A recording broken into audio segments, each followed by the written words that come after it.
Good morning. Good morning, everybody. My name's Rebecca Vallis. I'm the Managing Director of the Poverty to Prosperity program here at the Center for American Progress Action Fund, and it's my privilege to welcome you all here to the event this morning.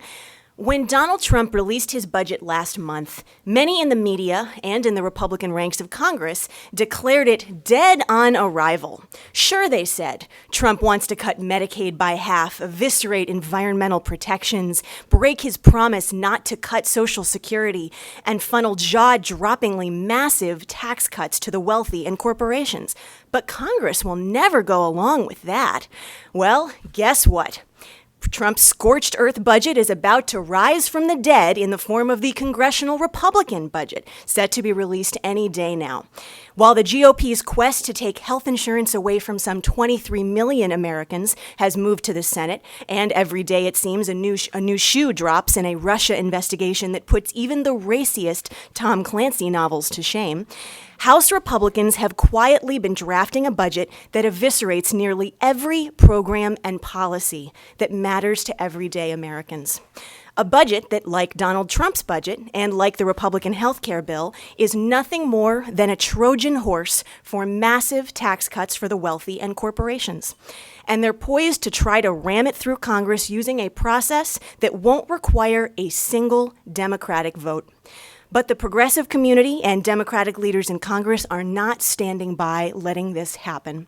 In just the past month, 20 organizations from all corners of the advocacy world have joined CAP in launching a campaign to tell Donald Trump and his colleagues in Congress, hands off.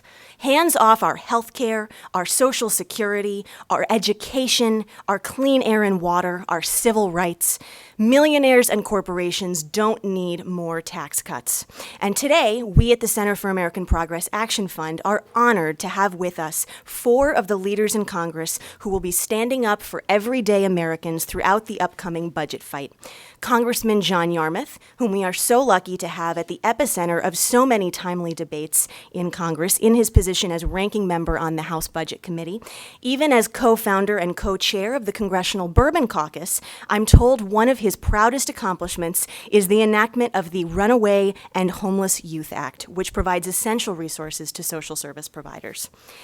Congresswoman Rosa DeLauro, a critical member of the House Appropriations Committee, is a tireless fighter for kids and families, and most recently she introduced legislation to put an end to school lunch shaming, practices that publicly shame kids when their lunch funds run dry. Congresswoman Barbara Lee, who chairs the Democratic Whip Task Force on Poverty, Income, Inequality, and Opportunity, is a longtime champion of policies to end poverty and to help struggling families get ahead, and Congresswoman Pramila Jayapal, who serves as vice-ranking member of the House Budget Committee, is one of the leading voices in Congress fighting for environmental justice and climate protections, and denouncing hateful rhetoric and policies targeting Muslim Americans, among many other progressive priorities. The Center for American Progress Action Fund's Executive Vice President for Policy, Carmel Martin, will moderate this important conversation this morning. But first, it is my privilege to introduce Kendra Tappan, a mother of 2 beautiful twins who are here with us today with their fantastic backpacks. Kendra's family weathered hard times following a relationship that turned abusive. And today, thanks in part to critical food and housing assistance that was there when her family needed it, they're back on their feet and thriving. Please join me in welcoming Kendra to the stage. And for those of you tweeting today, #HandsOff. Kendra, thanks so much. Good morning, everyone. Thank you to the Center for American Progress, the Talk Poverty and Prosperity to Prosperity teams for the opportunity to be here and to share my story. Thank you to the esteemed members, Rep. Rosa DeLauro, Rep. Pramila Jayapal, Rep. Barbara Lee, and Rep. John Yarmuth, all who continued standing for working families, women and men across America. Thank you all for being here today, unafraid to tell President Trump, hands off our health care, hands off our housing, hands off our public schools, hands off our social nets that catch so many people when they fall. When we think about the women, men, and families who received benefits like food stamps, SNAP, temporary cash assistance for needy families, or TANF, Medicaid, and housing subsidies like Section 8, or the housing choice vouchers. We often think of the low income Black single mother living in the inner city, and since the 2016 election cycle, we've started talking more about the rural poor, a euphemism for the women, men, and families in places like Appalachia and the Rust Belt. And while these demographics make up a number of people who rely on social nets, it is also imperative that we expand narratives to include people who we don't usually think about as facing poverty. We might not think of Ivy League graduates as people who experience or who rely on social nets, but I am someone with degrees from Barnard College, Columbia University, Stanford University. I've had a Fulbright. I've traveled abroad. Nearly 7 years ago, I was a doctoral student at Stanford.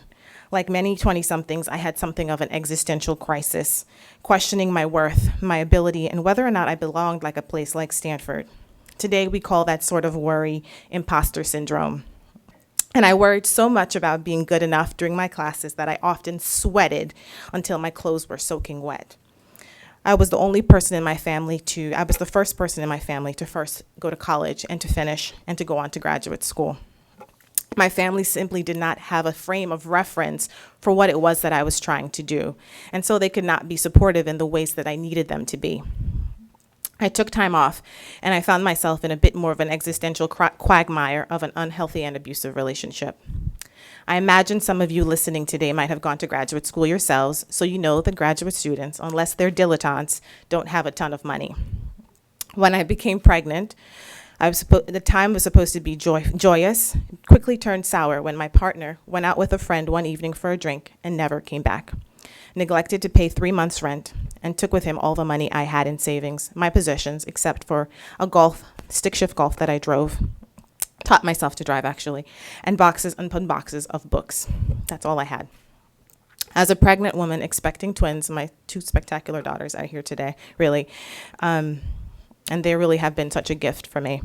So as a mom expecting twins, ACA afforded me and my daughters health care at a most critical time in our lives. I had a regular appointment with a therapist, right? Mental health care. We talk about parity and ensuring that that's treated in the same way as any other kind of healthcare service, right? I had regular checkups, and so did my daughter, weekly checkups, because pregnancy with twins is considered a high-risk pregnancy, right?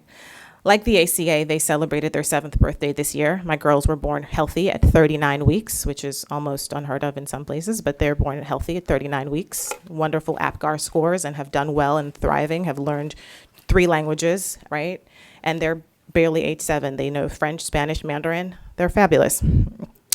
And during my pregnancy, I also met a social worker who referred me to a transitional housing program for single mothers.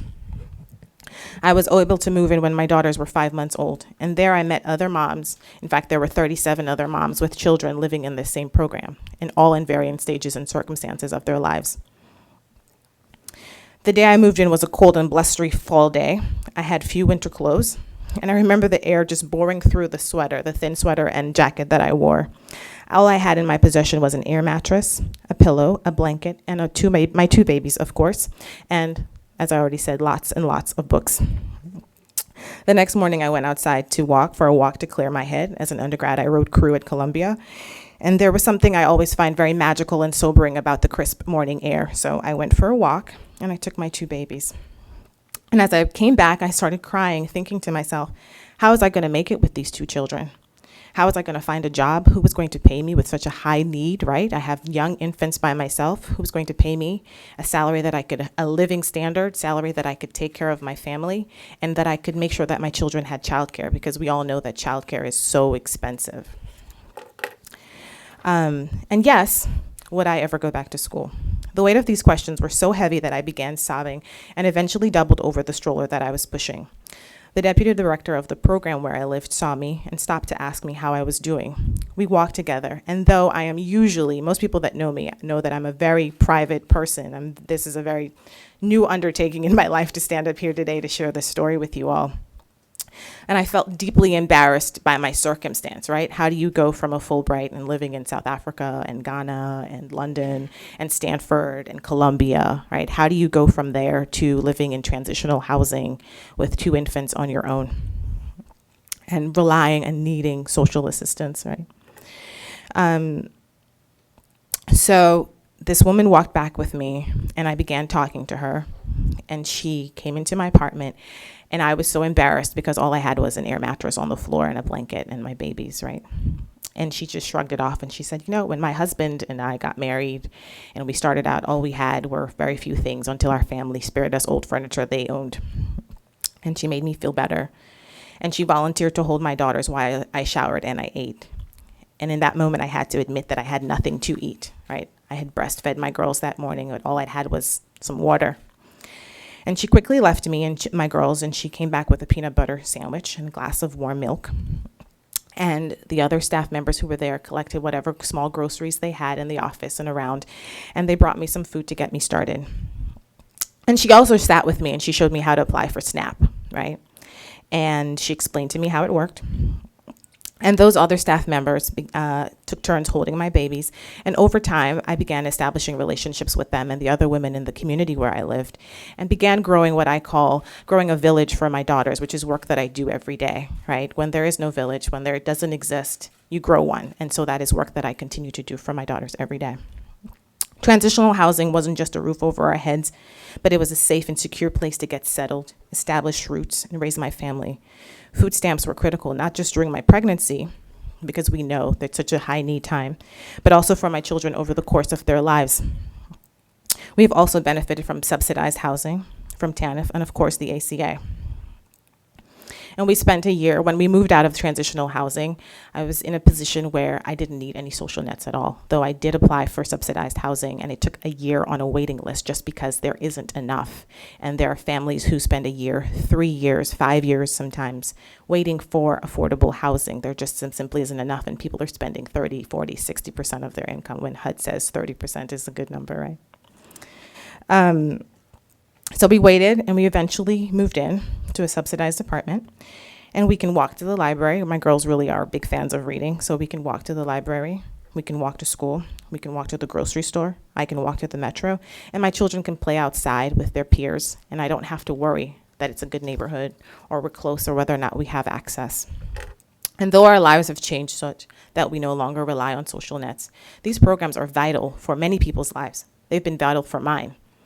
And if we as a nation are to move forward, provide opportunity and access, and grow the next generation of writers, architects, lawyers, poets, artists, doctors, policymakers, and yes, even the next American president, then we must invest in our social net programs. We must ensure that people have a basic standard of living, because all of our futures depend on it.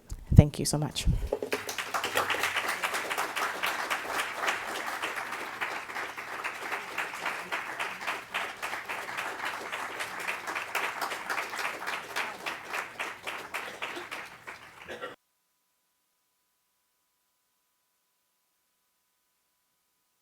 Thank you so much, Kendra. Your story is fantastic and so important. The cuts, the level of cuts in the Trump budget are just so big and devastating. Things like cutting Medicaid in half in the next decade, that it's really, I think, hard for people to digest them. And hearing stories like yours really helps us to understand the real impact in real people's lives. So thank you so much for doing that for us. So you guys have a little bit of a tough act to follow there. Yeah. Sorry about that. Yeah, exactly. Well, thank you for joining us. I think Congresswoman Lee will be with us shortly. It's on cue. So we're thrilled to have you all here. I'll start with you, Congressman Yarmuth, as the head of your caucus for the Budget Committee. Rebecca referred a little bit to the dead on arrival perception with respect to President Trump's budget. Everybody said when it first came out that it was just so outrageous and unrealistic, that it was essentially dead on arrival. Yet there is this expectation that the House Budget Committee will have a similar outline next week or the next several weeks. Could you tell us a little bit about what you think in terms of the differences between President Trump's budget and what you expect to happen in the House? Well, thank you, and Kendra, thanks so much for your story, and got to meet your daughters just before the program, and they are extraordinary and adorable. And thanks to all of you for being here. I think there's actually a silver lining in the Trump budget, and that was that when you start talking about killing Meals on Wheels and LIHEAP and so many of the programs, National Endowment for the Arts, and I'm talking about killing them totally, not just cutting their funding, the Appalachian Regional Commission, things like that, it actually provides an opportunity for the public to remember how important these programs are. And I know that in my own district and in Kentucky particularly, which benefits from the Appalachian Regional Commission, people said, oh yeah, they do this and they do this and they do this. So the support for those programs actually, I think, has been enhanced because of the threat to killing them. So that's a silver lining, and I think it's probably the only one. What we saw in the Trump budget is their attitude about funding, and it comes from a very passionate, ideological position, and a very unrealistic position, because it just ignores the way people live. I mean, and I think that's probably the greatest message from the Trump budget, is it's an indication of how little they understand about how so many people live. People like Kendra, and it's also an indication of how little they understand about the programs that they're actually trying to cut. That Medicaid is what funds most people going into long-term care, nursing homes. That 45% or so of the children in my state get their health care through Medicaid and CHIP.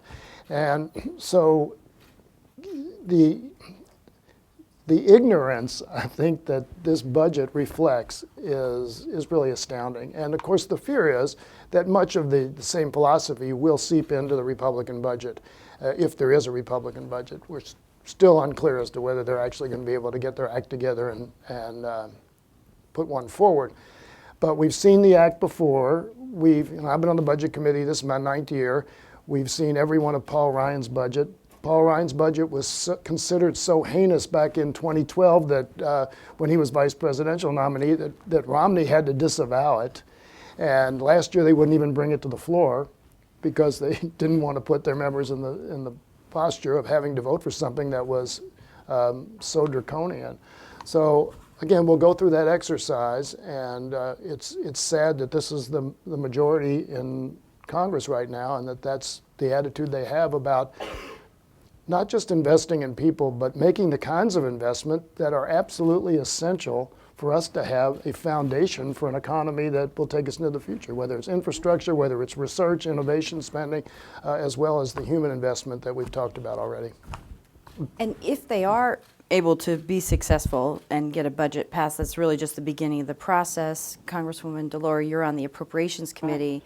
That's where the cuts would actually have to be made. Can you speak a little bit to what you think will happen there, and will there be a changing dynamic as it moves from Budget Committee to Appropriations Committee? What will the impact be of these cuts to critical programs that I know you've been a champion of for your entire career? You know, let me, if I can, put something in context, because first of all, I want to thank you, Carmel, and Rebecca and Cap for this effort, and as well as it's wonderful listening to Kendra. And as I said, that's the real story, you know, and we thank you for telling it, not just living through it, but for being willing to tell all of us about it. I think you have to place the Trump budget, what we portend for the Ryan budget, and John is right. The Ryan budget was so bad that you had Network and Sister Simone on a bus around the country, you know, just decrying the Ryan budget. So these are people who all think the same. But in placing it in context, you think about what is going on in the lives of families today. The single biggest challenge that we have, the economic challenge that we have, are that people are in jobs that don't pay them enough money. So people are struggling. It starts with jobs. It is about wages. And we saw the decline in wages over the years. And since the recession, wages have crashed for people. So the struggle is real. That is about being able to put food on the table. It's about being able to get your kids to school. How many parents have we all spoken to who cry because they're telling their child who is so well qualified to be able to seek higher education or certification or whatever it is, there's no money to be able to do it. No one talks about taking a vacation, and retirement security is at grave risk. That is the context in which you then see two things. You see the repeal of the Affordable Care Act and the massive cuts to Medicaid for massive tax breaks for the wealthiest people in this country. And by the way, the president in his State of the Union address said that he was going to provide for the middle class, that they were going to get a tax break. First thing he does, said, but it's denying the health care. It's the Medicaid piece. And people don't often realize today with regard to Medicaid that yes, we talk about seniors, it's very real for nursing homes, etc. But between a CHIP that John spoke about and Medicaid, we're talking about over 50% of the beneficiaries being kids.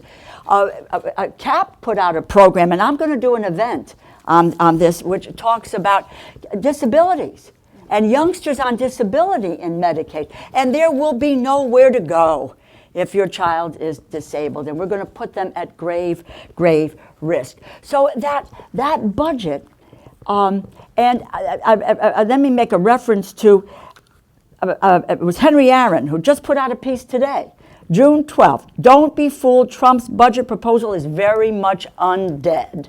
You know, and John and the folks on the budget committee and those of us on the appropriation committee understand what reconciliation means and where they will go.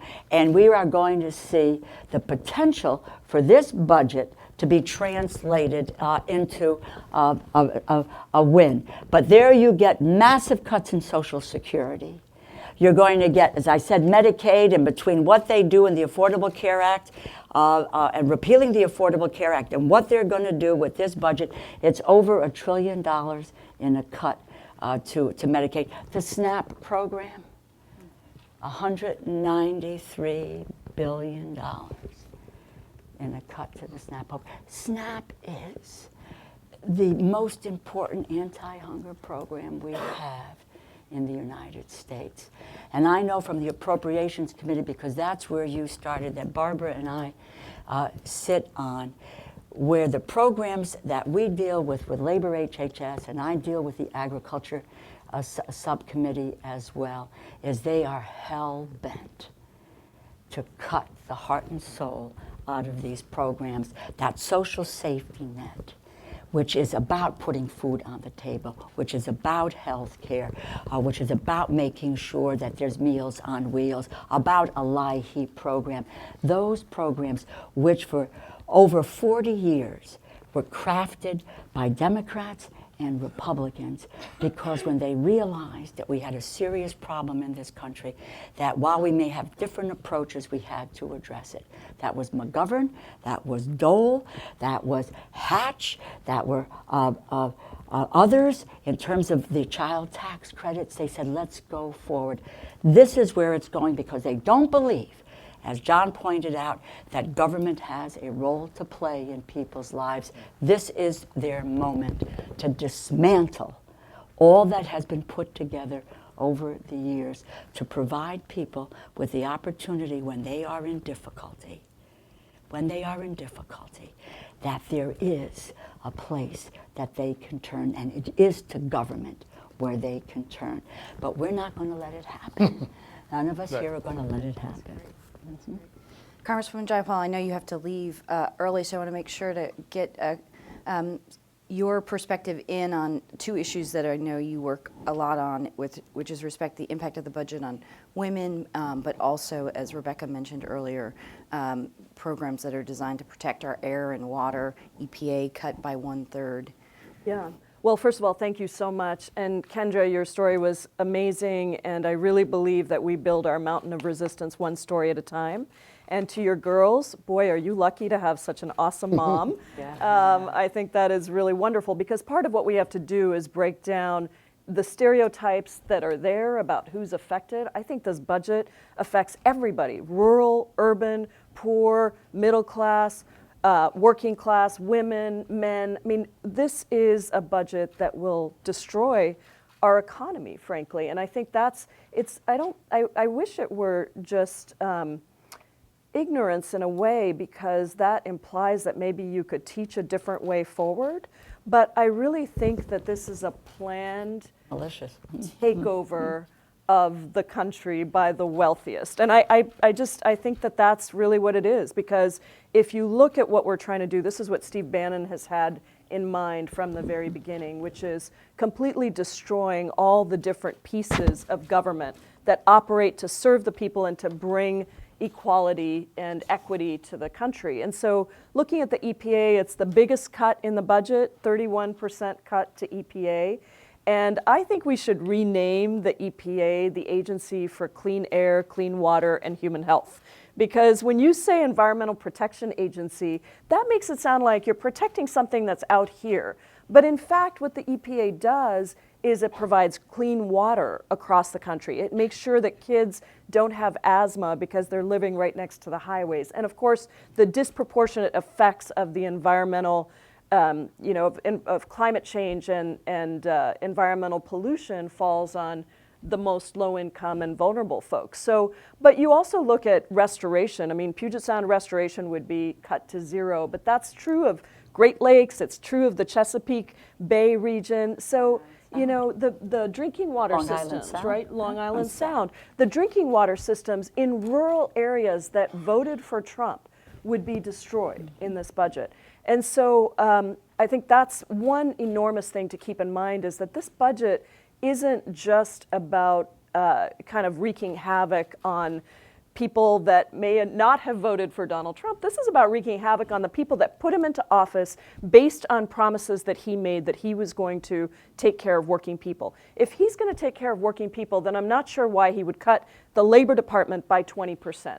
I'm not sure why he would cut job training programs by billions of dollars. I'm not sure why he would say he's going to invest in infrastructure and transportation, but in fact he takes more out of infrastructure and transportation than he puts into it. So I think this is really important. On women, look,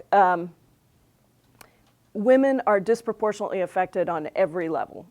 And that's things that you can think of immediately, like SNAP. You talked about SNAP. 42 million Americans who might be affected, who would be affected if SNAP is cut under this program. It's true of CHIP. It's true of all of the social safety net programs. It's true of housing. The cuts to HUD and to the Community Development Block Grant Program would deeply affect women. But you also spoke, Kendra, about domestic violence, and this is an issue I've worked on for many, many years. And the truth is that this budget would decimate supports for victims of violence, sexual assault, as well as another issue I've worked on a lot, immigration. It would put out a mass deportation force in the country. And women, Gloria Steinem and I wrote a piece many years ago called Surprise Immigration is a Women's Issue. Women would be deeply affected by the programs that are being put forward in the Department of Homeland Security, and would really bear the brunt, I think, of pretty much every program that you have here. Remember that, women unfortunately make up the large share of low-income minimum wage workers. And so I couldn't agree with Rosa more, and was really thrilled to be on the committee that passed the minimum wage increase in Seattle to $15. That's what we really need to do, because if you think about it, $15 is really a total of, I think it works out to about $30,000 a year.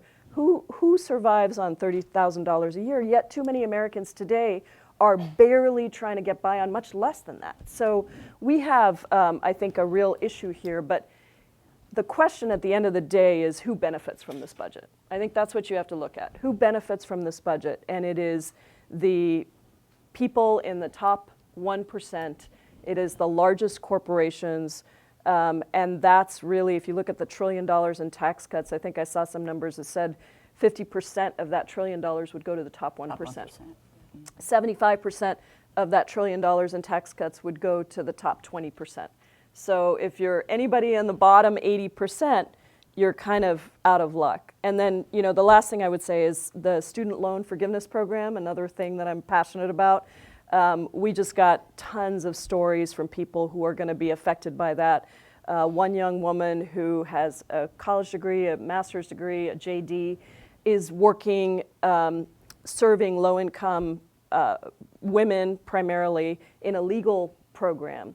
And she has $300,000 in debt. Her job required that she get all those degrees. And she has $300,000 in debt, and she went into that program working in that area because she felt that she could contribute, and after 10 years, she would be able to get her debt forgiven. And now, if that gets pulled out from under her, I think we're just contributing to a tremendous student debt crisis that already exists and making it much, much worse. So I think we have a lot of work to do. These are champions. It's an honor to serve under John Yarmouth on the Budget Committee and with Barbara Lee as well on budget, and to know that Rosa's got our back in appropriations, and Barbara in appropriations, because I think that this is part of what the American people have to understand is we will be here, but what we really need is people outside like Kendra and others telling their stories and saying, hands off our budget, hands off these programs that really promote economic security for all of us. Much. And picking up on your point about how the budget really does affect so many different communities, Congresswoman Lee, obviously it affects deeply communities of color, but as we've mentioned, it affects people in rural communities, people with disabilities, but yet it really has been President Trump's very overt strategy to divide and conquer communities with his rhetoric and with his actions. What do you think we can be doing to combat that and overcome that and make sure that we're united in opposition against things like this horrific budget or the ACA? Thank you very much, and let me thank Cap, thank yourself, and all of my colleagues for being here, and all of you, because this is a very, I think, important moment in the life of our country. It's a defining moment, and as many of us say, and our young people, especially in California, we're staying woke. And so that's what we're doing today, stay woke, and you're staying woke, so thank you. Also, I just want to say that what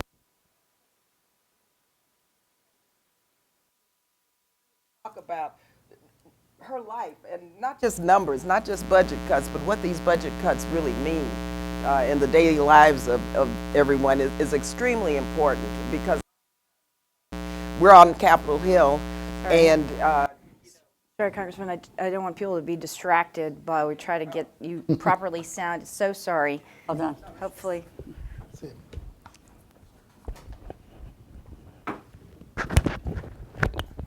That seems better. Do you want to also move over, Congressman, just so we're all... So being on Capitol Hill, oftentimes, you know, we're bogged down in hearings with data, with policy analysis, and oftentimes forget the real stories and the real people, that what we're deliberating on and who it impacts. And so it's so important that Kendra and Cap and all of you remember that what we're fighting for is really to make sure everyone has a basic standard of living in this country and has the opportunity to live the American dream. And with this president now in office, I think many of us saw this coming. And just as a person of color, an African-American woman, you know, the birther movement kind of gave us the framework to really to look at his agenda in terms of just trying to really delegitimize President Barack Obama for years. I mean, this is what brought him into his campaign. This is the inspiration that he used to get elected. And it was really unfortunate because now the country has become, I think, more polarized and more divided as you look at what is taking place in terms of the emergence of more hate crimes, nooses being found in the Museum of African American History and Culture. You see many people being threatened with violence, unfortunately, because of who they are, their religion, their background, their race. And so the country, I believe, unfortunately, because of the president now has it's almost as if it's all right now to be mean-spirited, to be racist, to be homophobic. It's okay to be one who will say that Muslims should not be allowed to come into this country. Islamophobia is very prevalent. And so I think it's a very dangerous environment, quite frankly. And we're seeing the budget now and how Steve Bannon, and I always have to remind everyone that it's Steve Bannon who comes from the alt-right. He's in the White House now. He was the editor of Breitbart News. And Steve Bannon's agenda was, and he said this early on, is to deconstruct the administrative state. And when you look at the budget proposals and what has been laid out by this president, that's what he's doing. A couple of examples that we haven't talked about yet is the State Department, for example. 29% cut with our State Department, which is our diplomatic agency that helps prevent wars, helps ensure that people throughout the world know that America is a leader in trying to help educate and lift people out of poverty. 29% cut.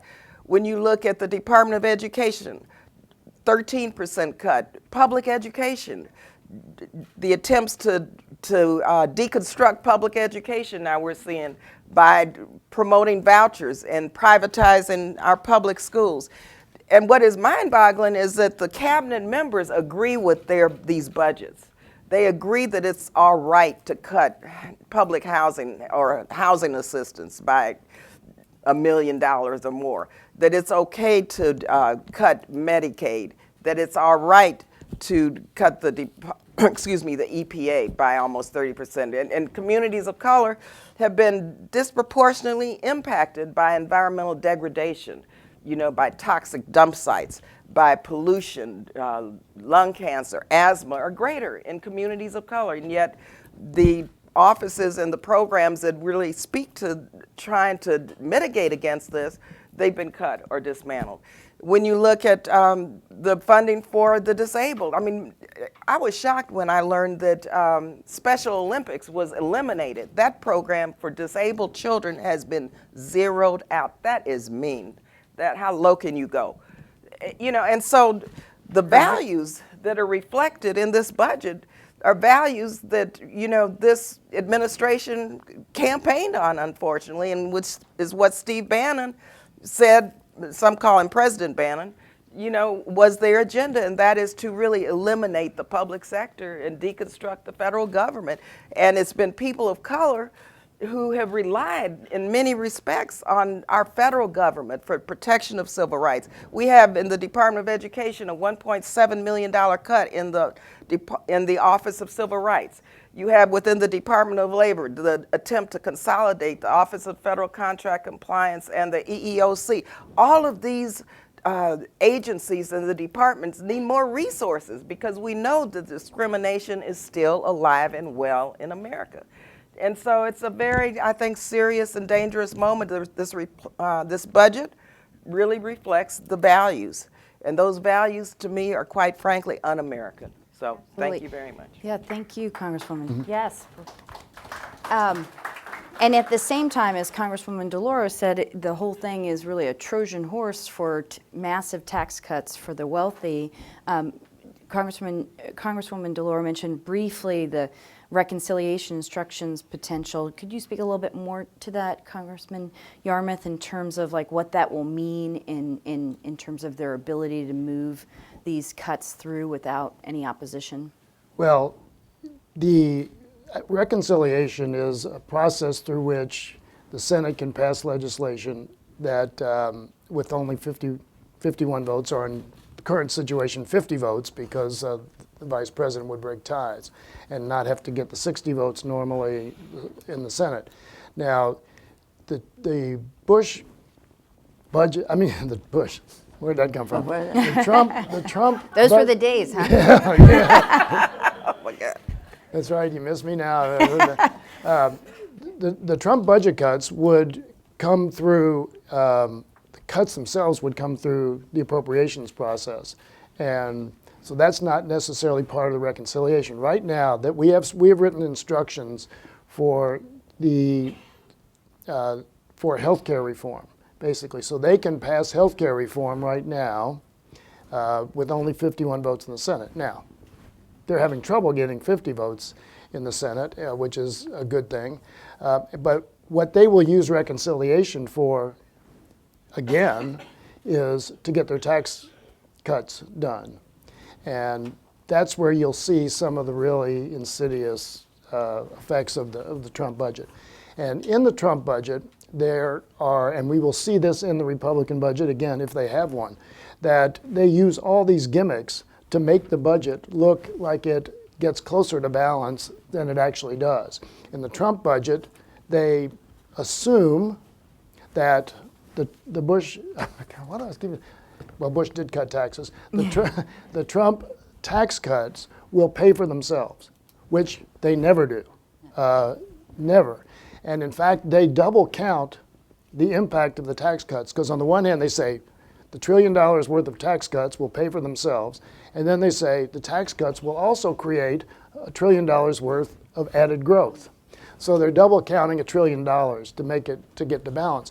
So all these gimmicks are being used in there. But I think the bottom line is that health care by itself, the Trump budget by itself, the tax cuts by itself are all designed to do one thing, and that's to give the wealthiest Americans more money and to ignore the people who really need help from the government. And again, I can't stress enough what damage this does to the kind of investments that are critical to making to ensuring our country's future. And this budget cuts $6 billion out of NIH funding. That's 20% of the funding that now goes to NIH. That's roughly $32 billion a year. If you take $6 billion out of NIH, some of the most promising research, medical research that's being done in the world will come to a halt. Yeah. These projects will just stop. And in fact, they were proposing in the remainder of the 2017 budget to cut $2 billion out of NIH, and ultimately they didn't get it. And we actually got a little bump in NIH funding. So, and I think people don't remember that, but we need to remind them. They wanted, we were doing a budget for the last 5 months of 2017, and this is kind of the same formula. They wanted to increase defense spending by 54? No, in 2017. Oh, they went in for I think by 19 billion. Almost $20 billion. And then they wanted to cut non-defense by 18 billion. And that's not the way it ended up. Actually, we did really well in those negotiations. But that's where they are. These are damaging cuts and a lot of budgetary gimmicks that we've got to expose. Yeah. I have described it, my colleagues have heard me say this. I did it with the ag budget, with the agriculture budget, with education, and with labor. And our labor secretary said that we can do more with less. And we can't do more with less. But I've described this budget as heartless, as cruel, and as inhumane. And there is such doublespeak that is going on. I understand that tomorrow that the president is going to talk about work programs, and he's going to talk about the apprenticeship program. This is it's staggering. You do get upset about these things because, and we have the labor secretary in front of us last week and waxing eloquent about the value of apprenticeship programs and how this is going to help people with non-college degrees. And by the way, there are 70% of the people in the United States who do not have a college degree. This is a very, very serious issue. So what? So in the budget that we passed for 2017, it's $95 million for apprenticeships. This budget is $90 million. Now, I'm not a rocket scientist, but I can subtract 90 from 95 and find a $5 million cut. He spent the time telling us how the numbers were going to stay the same. And it's not true. In addition to which, we had a program not that many years ago, which the Republicans refused to authorize, which connected community colleges and businesses together in order to be able to provide the training that people need to be able to get a job, and particularly folks who do not have a 4-year college degree. They refused. That was a $2 billion program that worked well with community colleges all over the country, having the advantage of this opportunity. They refused to reauthorize it, and now we have $90 million. Look, $90 million is a lot of money, but when you translate it nationwide, my friends, let me just tell you, it is almost budget dust when you figure out where we're going with some other programs. But I think it's important to note, we talked about Medicaid, we talked about LIBE. Job training is being cut. The effort has been, it's about a 40% cut to the Department of Labor and Job Training.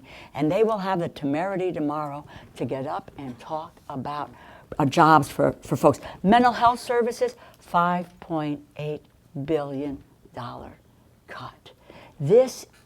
It is inhumane. And when you talk about $54 billion more for defense and $54 billion less for non-defense programs.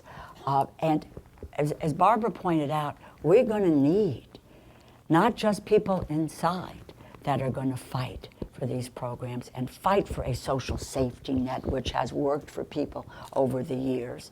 But we're going to need massive outpouring of folks who are pushing against what these folks are prepared to do to this country. Can I just pick up on this whole cut in workforce training and apprenticeship programs, because they've also put enhanced and more stringent work requirements for eligibility for SNAP benefits, right? So while you say you have to be working, you must meet certain work criteria, yet you're cutting job training programs and apprenticeship programs that provide people the opportunities to get a job. But also, I want to mention a couple of other cuts because they're extremely important, especially for communities of color. When you look at second chances and providing reintegration of formerly incarcerated individuals. We see now, and this is something we've worked together with Republicans on in the past, you see a $10 million cut, which is about a 12% cut in our second chance program. You see these huge cuts and elimination of our after-school programs for kids. A lot of kids of color, they need after-school programs. And kids who are low income, kids who are children of working men and women who are working 2 and 3 jobs just to survive, they need these after-school programs. They've just totally eliminated those after-school programs in this budget. So it really is heartless. It's immoral, and it's something that hopefully even the Trump voters will know that it's Democrats who are fighting for them. Because it is for their lives. I don't know if this has happened in the Budget Committee, but it's happened to us over and over again. They keep talking about, John, that they're going to have more flexibility for the states, that the states are going to pick up the SNAP benefits, that the states are going to pick up Medicaid, that the states are going to pick up worker training. I don't know what states they're talking about, but I'll give you the state of Connecticut, which hasn't a moment to be able to do anything. We're fighting for our lives. The cuts are massive. The governor and our legislature are really, they can't come to a conclusion and fighting because they're making massive spending cuts today. And that's the kind of, we cannot let them get away with this shift. On SNAP, it's a 25% shift to the states. Particularly in given the fact that he ran, as you were pointing out, the hypocrisy of it all, he ran saying that he would be the president for working Americans and that he would be helping to increase jobs and grow the economy. Would love to hear from all of you, perhaps starting with Congresswoman Lee, about it seems like we need to not just talk about why these cuts shouldn't happen, but that we also need to be making you made this point earlier, we need to be making critical investments in the economy so the economy can grow. So what would you see as priorities in that regard? What we should really be talking about is taking some of the $1 trillion he wants to give to the wealthiest Americans in terms of tax cuts. How should that funding be invested? Because this budget is obviously not, as you pointed out, about deficit reduction or debt reduction. It's going to increase our deficit, increase our debt, but instead of investing in wealthy and corporate Americans, how can we, where should we really be putting those investments? You know, and all of us are fighting to lift people out of poverty into ensuring they have good paying jobs. I mean, that's bottom line for all Americans. And what we see now are, again, this budget, which really will eliminate millions of jobs. And just let's start with just the Affordable Care Act and the healthcare sector. I mean, their healthcare bill will dismantle millions of jobs, first of all. We need to have a healthcare system and make sure we do not repeal the Affordable Care Act, which is creating jobs. And we need to move that forward and allow the Affordable Care Act to continue, you know, with the, you know, modifications that we may need to make. But certainly that's a job creator. Secondly, infrastructure. When you look at our infrastructure throughout the country, we need investments in an infrastructure program to help fix our roads, to help build bridges, to help really make sure that our rail system is functioning properly, light rail. You know, we have projects that are online ready to go. These are good paying jobs. But also with regard to infrastructure, and going back to communities of color, we need an infrastructure bill that it invests in our nation's infrastructure, but that is also inclusive, because in the past, many of our infrastructure projects were allowed to get away without including people in the local communities and people of color and people who really wanted to work on those jobs. So we have an opportunity now to create jobs through infrastructure, including broadband and access to technology, which is part of our infrastructure, which, and coming from California next to Silicon Valley, there'll be 1.4 million jobs available in 2020 that we need to have people ready, trained for, to be able to be placed in.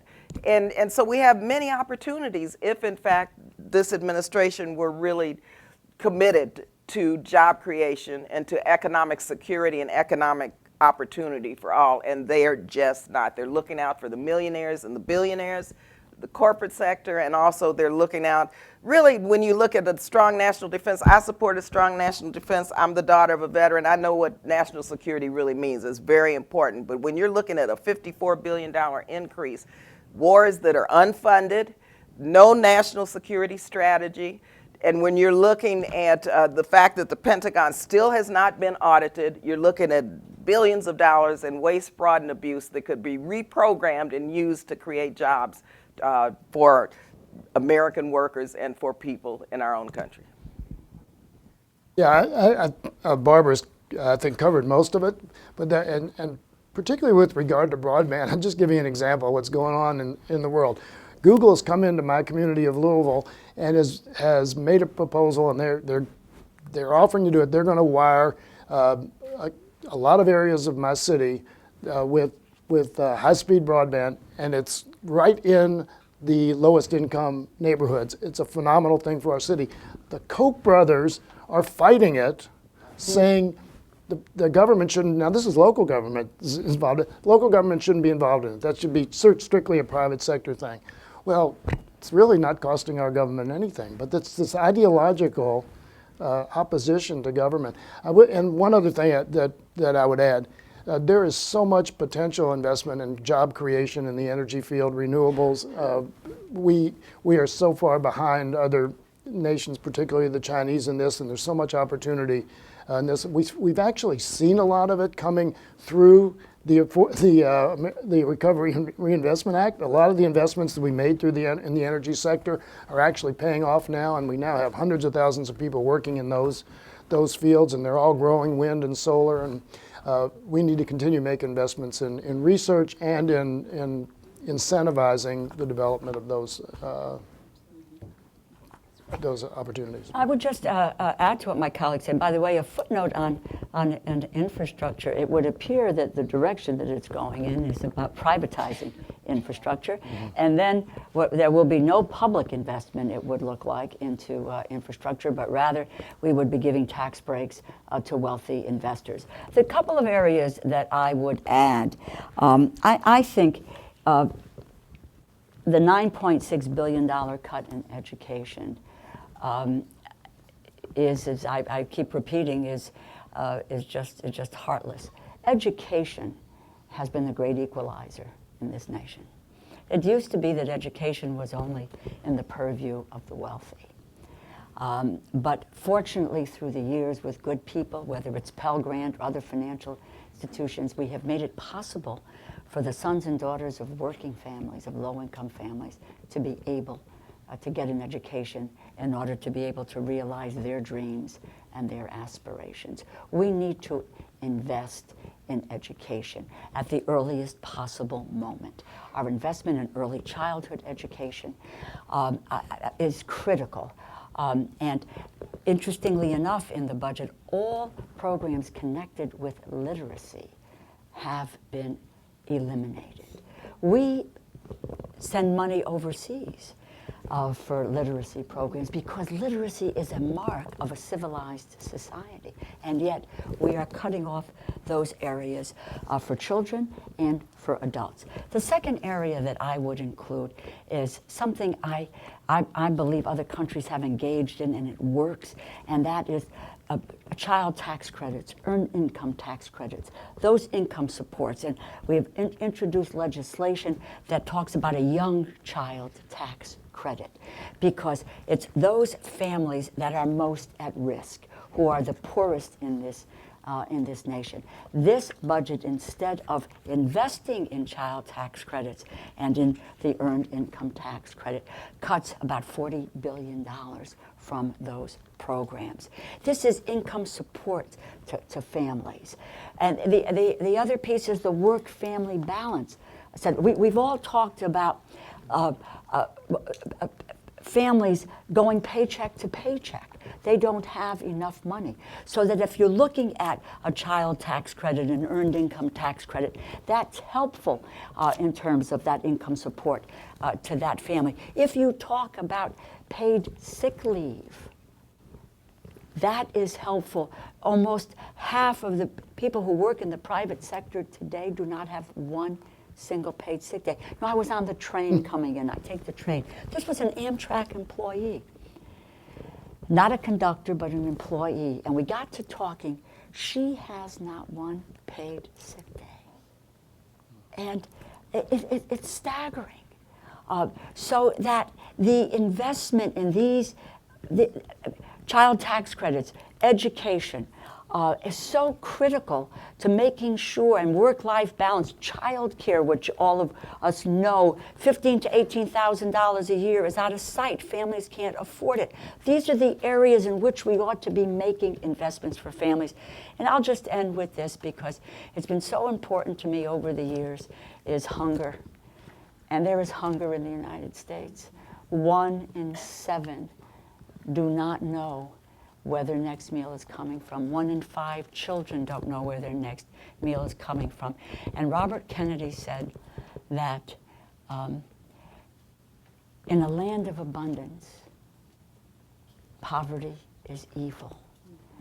The United States is a land of abundance, and every program that would help to lift people out of poverty is being dismantled by this administration, by Donald Trump, and by Paul Ryan, and it's wrong. Can I ask? Hashtag hands off. That's right. Can I ask, this is a little bit mundane and a little bit in the weeds, but another thing that is really important to economic growth and prosperity in this country is that and this is one area I agree with Republican rhetoric on, we do need some certainty and some predictability. And we're 3.5 months from the beginning of the next fiscal year, and there's not even an agreement on how much we're going to try to appropriate in the next year. There's no budget.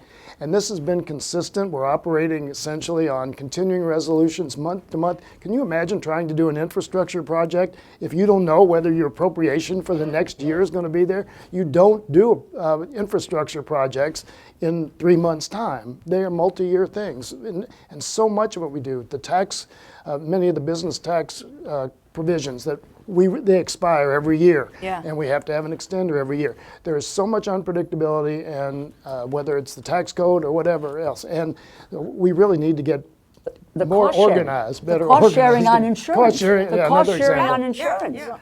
Let me go back to what John mentioned just with regard to the green sector. And pulling out of the climate change, the Paris Accord is also a Backward. job killer, because the energy sector and the green sector coming from California, I mean, we're doing a lot of Your this and state's have fine, done you're it. ignoring We're them. doing it. That's right. I think some other states are going to follow too. Yeah, You know, they are. because they're going to follow, because They're this coalescing. is the jobs that that are being created will be destroyed now as a result of what this president does. So, you know, I don't agree with states' rights, because that is kind of this administration's push. But in some instances, when we have to just go at it our own, we need to go at it our own. Go at it. But with regard to Secretary DeVos, in terms of turning education over and letting privatize and public education, one of the issues that we raised in the committee when she came was the civil rights protections of LGBT students who were in, for instance, private schools. Like, how would the federal government weigh in and make sure that students are not discriminated against? And her response was quite appalling, quite frankly. It was more like, well, you know, we can't get involved in every issue. Let the parents and teachers kind of figure that out. Let the states determine that. And so they're pulling back in terms of the Department of Education's role in the protection against discrimination of LGBT students and other students. I just want to give the audience a chance to ask a okay. couple questions, if that's okay. We could go on and on and Well, it's on. been terrific conversation, Especially- but yeah. Ray Reinders. I work with the Social Security Advisory Board chaired by Henry Aaron. And so my question regards Social Security and the claim that Mick Mulvaney puts out that there is a core Social Security, and what this Trump's budget does to affect individuals with disabilities in the Supplemental Security Income Program and the Social Security Disability Insurance, which is a worker funded program. So I just wanted to see if you could touch on that. A lot of people don't remember or realize that Social Security disability is part of Social Security. It is a Social Security program, and they're eliminating, I think, $72 billion from the 72 billion from the Social Yes, Security yeah, disability yeah. program. But it's half of all children with a disability or other health care needs rely on public insurance coverage. We lose track. And thank you. I mean, I thank CAP, and I thank what you are doing, because the public needs to know that it is, yes, and we concern ourselves with seniors. I'm there. I have a 103-year-old mother, so I'm there. I'm going to make sure that everything is secure. But we have to raise the decibel level on what the issue is on Social Security, disability, and what it means for our children. Right, and we've gotten wrapped up in the argument of whether or not that breaks Trump's promise of the campaign not to cut Social Security. Doesn't Right. matter. It's just a ridiculous cut that's going to hurt people. That's the most important thing. Yeah, absolutely. Right here. Good morning still. I'm Joan Neal from Network, National Catholic Social Justice Lobby. And my question is, you know, we hear everything that you have to say and how you're fighting so hard to preserve all the protections of the Constitution for all of the citizens of the United States. But my question is, how is it that we get this message to the people who don't hear it, number one, or who don't believe it? So, Congressman Yarmouth, how do we get the message to Mitch McConnell's constituents so that they come out and perhaps hold his feet to the fire? Well, that's a great question, and I try to do it every day in my state. And I've known Mitch since 1968. And I've been fighting with them for a long time. Not that quite that far back, but that I've been fighting. But and you're right. I mean, because I hear the message that is coming from him and the other Republican members of the federal delegation that most of my state is hearing, and I'm trying to combat that on an everyday basis. And there is a real problem that the threat of losing something is not enough. Now, I mean, in my state, it's bizarre. When we polled in 2014, we polled my state or my district. The result would be worse if we did the whole state. And we asked 2 questions side by side. The first question was, do you support or oppose the Affordable Care Act, otherwise known as Connect? And the next question was, do you support or oppose the Affordable Care Act, also known as Obamacare? There was a 20-point swing. And the questions were right next to each other, and it was said, do you support or oppose the Affordable Care Act? Right now, we have 440,000 Kentuckians who are insured via the Affordable Care Act expanded Medicaid. That's 10% of the state's population. Our governor campaigned in 2015, we had a gubernatorial race. The Republican governor campaigned on reversing the expansion. 440,000 people didn't care. And a Republican operative got up in a public meeting. Somebody said, how can we deal with the fact that the governor is talking about taking insurance away from 440,000 people? And he said, this Republican operative, don't worry about it, those people don't vote. And you know what? He was right. They didn't vote. Now the question is, if he actually does succeed in taking away insurance from a lot of those people who now have had it for several years and are seeing doctors for the first time in their lives probably, whether there's any pushback. But it's a real significant challenge. The people who support Donald Trump don't believe anything that we or the media, the fake media, say. I want to make 2 points. One is that, when Paul Ryan took that trip to the White House several weeks ago, and he said to the president, we have to pull the health care bill because we don't have enough votes to do it. That meant all of the Democrats united, plus about 33 or 34 Republicans who said no.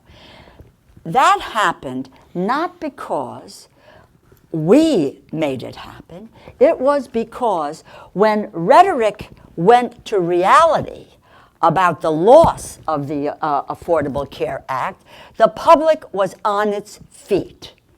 And folks were not going to go back and say, I voted to repeal your essential health benefits, to upend your coverage and raise your coverage for pre-existing conditions, provide an age tax.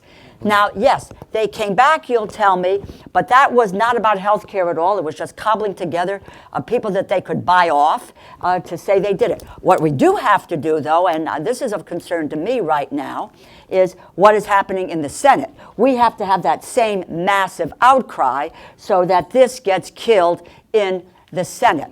I've been in Congress for 26 years. I've been down this road. And my optimism is, having worked against Newt Gingrich's contract with America. Keep in mind, Newt Gingrich wanted to cut food stamps, block grant food stamps, cut the school lunch program, $270 billion cut to the Medicare program for tax cuts for the wealthiest people in this country. Have we heard this music before? We have. And you know what? On the school lunch program, 20,000 to 30,000 plates, paper plates came from kids saying, don't cut my school lunch program. We put kids all around the Capitol. There was an outcry because feeding kids is not about budgets. It is about our values. And I say that only because we can fight, we can mobilize, and we can win. We have done it before. They didn't make that $270 billion cut to Medicare. But we've got to be on our feet. But people, the country has got to be on its feet in the same way they were on this Affordable Care Act. And when Murkowski And Collins stood up on the floor of the Senate and said, I'm going to vote against Betsy DeVos because I heard from thousands of people in my district that they don't want her as Secretary of Education. We need to have all of you. It's the external force that allows this institution to move forward. Yeah, and I'll just add that this budget really impacts Trump voters disproportionately. When you look at the cuts that are proposed in this budget, for example, just on the Affordable Care Act, the black lung disease had been covered in the Affordable Care Act. And with the repeal, and the press did cover some interviews with people in West Virginia who were shocked that the coverage that they had received recently was because of the Affordable Care Act, and that would be repealed had it gone through the way that the Republicans and the Trump wants it to go through. And so I think SNAP benefits disproportionately affects white working class individuals and families, rural Trump voters. When they realize that the person they voted for, failed promises, not keeping the promise, I think people are beginning to see what this is really about. But it's up to, again, staying woke. It's up to us making sure that, we're vigilant and that we're organizing, and that young people really have the information also to begin to petition their government and to be organizers in their communities to hold their members of Congress and Senate, the House and Senate accountable. If you go to CAP Action's website, you'll see that we have actions that people can take every single day to push back on the budget cuts, to push back on stripping people of their health care. So I want to thank you all for being here today. We could talk all morning, all afternoon. Really appreciate your leadership and everything you're doing. And thank you all for joining us this morning. Thank you. Thank you.